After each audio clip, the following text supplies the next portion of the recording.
ఈ కోవేట్లో నర్సరీకి వచ్చినాము. అరటి చెట్లు చూడండి.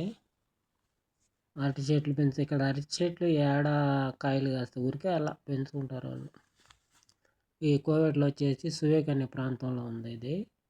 రేగి చెట్లు, మాడి చెట్టు, పోతే మల్లి చెట్లు, తులసి చెట్లు, ఇక్కడొచ్చేసి మన సర్కారు చెట్లు, పిచ్చి పిరాకులు చెట్లు ఉంటుండ, కాచి చెట్లు, అవి కూడా సహకార చెట్లు మనం కొట్టేసుకోలేక చచ్చిపోతా ఉంటే వీళ్ళు వాటికి నీళ్లు పోసి పెంచి నర్సరీలో పెంచి ఇంటికాడ రోడ్ల దగ్గర పూడ్చుకుంటున్నారు.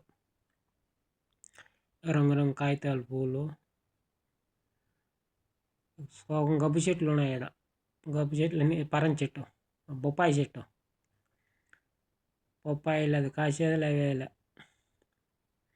తులసి చెట్లు, తులసి ఆకు కానీ కాసి తులసి ఆకు. ఇది మాడి చెట్టు వచ్చేసి ఇది టీన్ అంటారు ఏందో. ఇది వచ్చేసి చిలకడ దుంప, కలబంద, అన్ని చెట్లు కుండీల్లో పెట్టేది. వాటికి పూలు బొచ్చనే రేట్లో 1000 రూపాయలు, 2000 అటువే చెప్తారు చెట్లు ఒకటి.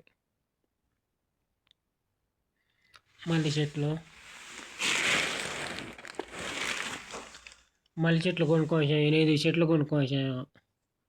తీసుకొచ్చి పూడ్చున్నాం ఖర్జూరం చెట్లు కింద మొదట్లో. ఖర్జూరం చెట్టు కల్లేను. ఇదంతా ఒకటే నర్సరీ. అన్ని చెట్లు, రకరకాల చెట్లు, యాప చెట్లు, మన ఇంటికాడ రోడ్డు అమ్మిడుతున్న చెట్లు, పిచ్చి మొక్కలు, అవి కూడా పెంచుతూ ఉన్నారు వీళ్ళు. ఈ మల్లి చెట్లు అవి మేము తీసుకున్నాం.